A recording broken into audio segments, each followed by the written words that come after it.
How to change your transaction PIN on Edge Wallet. So if you wish to change your transaction PIN on the Edge Wallet app, it is actually quite very simple to do so. All you have to do is launch Edge Wallet, and then you simply want to make sure to log into your account.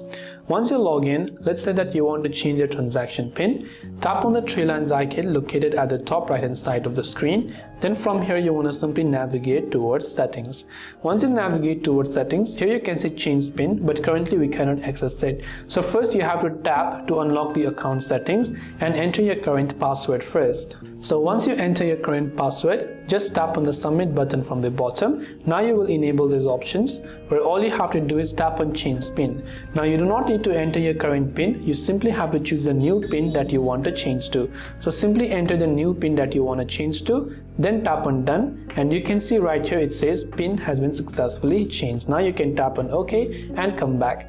That's all it takes for us to go ahead and then change our PIN on Edge Wallet. I hope that this video helped you out. If you have got any further questions, feel free to also leave them down in the comments below. As always, thanks for watching till the end, and see you soon in the next video.